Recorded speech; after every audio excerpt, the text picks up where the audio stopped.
Hello, hello. Today we're going to talk about a different way of thinking about your journey that might be helpful for you.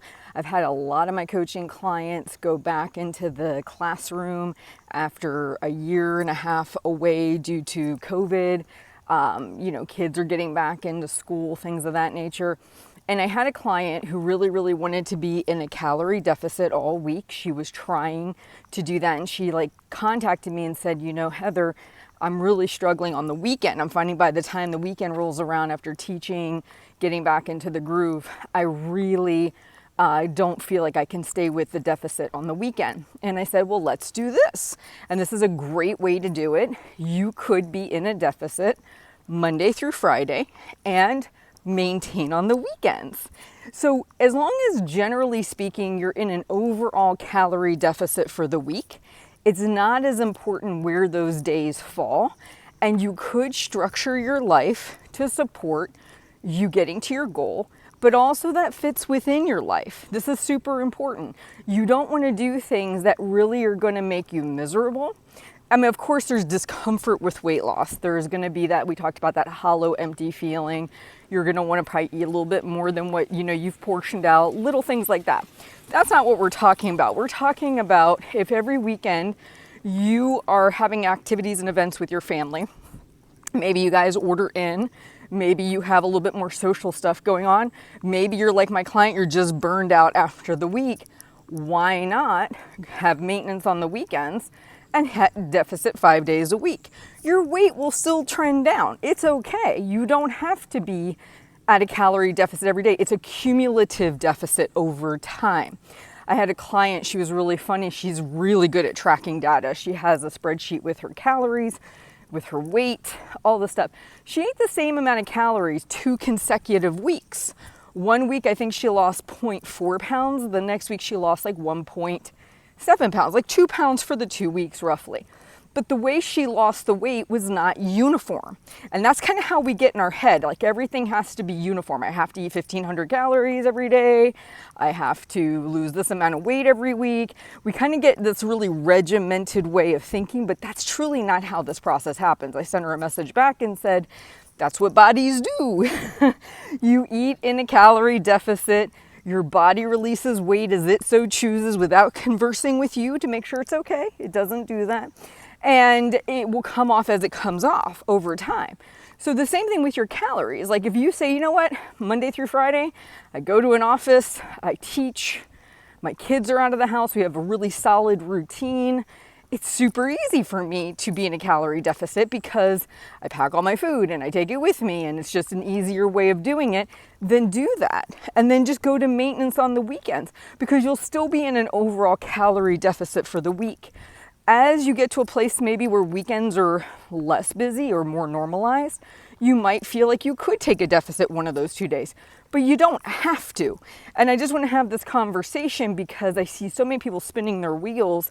They feel they must restrict on the weekends, then they end up overeating, sometimes exceeding their maintenance calories, and then kind of removing the deficit that would have occurred. So the way that you want to think about it like this: if Monday through Friday you're in a deficit, those would all be days your car is moving forward on the weight loss journey, right? So maybe you lose a half a pound that week or whatever. When you choose to do maintenance on the weekends, you're parking your car. It's not going backwards, you're not gaining anything. It's not going forward, you're not losing anything. It's just sitting there. That's okay.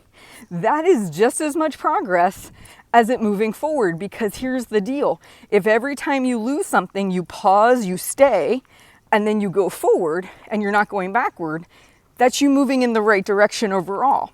So I just want to throw this idea out there as people are kind of getting back into the flow of things now that schools have opened back up and kids are kind of more into a schedule.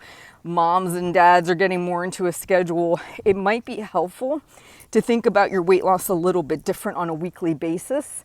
And you can take that and play with it however you want. I mean, of course, this is a traditional kids in school Monday through Friday, home on the weekends.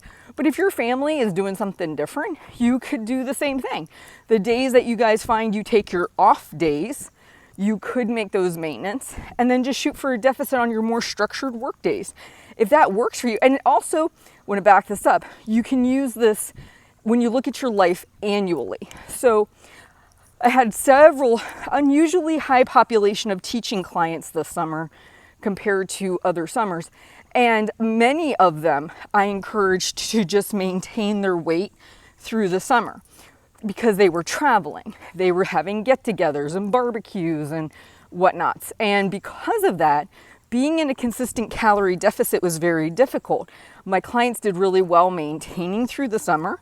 And then we looked at the structure of their life and we said, during the school year, it seems like you do much better adhering to your calories. So let's go ahead and do that then. So you can actually take this back and look at your 12-month cycle and say, hey, where in this year do I tend to do better with structure, adhering, being, maybe more home to where I can cook, versus traveling, versus away from home. So you might find, a lot of my clients, September through the end of November, they do really, really well. And then they take a month or two to maintain. And then they go back in January and they take another deficit cycle, but maybe during the summers when the kids are home or they're off work, they might choose to coast and just maintain. So this exact same idea and philosophy can be on a weekly repetitive basis, but it can also be on an annual basis. Like, where are my best times? And if you're really curious, okay, Heather, I hear what you're saying. How do I know that? How do I know when my best time of year is? Go back through your MyFitnessPal or whatever you're using to journal your food, even if it's a paper pencil journal. See the points where it was spotty. Like, where was it harder for you to be tracking? Where was it harder for you to be journaling? Where do you see, maybe half of a day filled in, that kind of a thing? Those are usually good indicators. The other thing that's a good indicator is your weight. So go back through your weight logs. The places you see yourself making progress, obviously those times a year were conducive, right? The times a year that you saw more spike ups, it leveled off.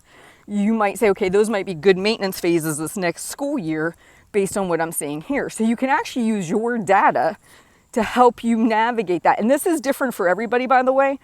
I've actually had clients, depending on regionally where they live, certain times of the year are better for them for weight loss because there's less socially going on. And then during warmer times of the year, again, they're more social. So different things affect different people all over the place. So I just want to make sure that we're clear on that. I'm not saying everyone has to be on a teacher schedule. I'm just simply saying pay attention to you.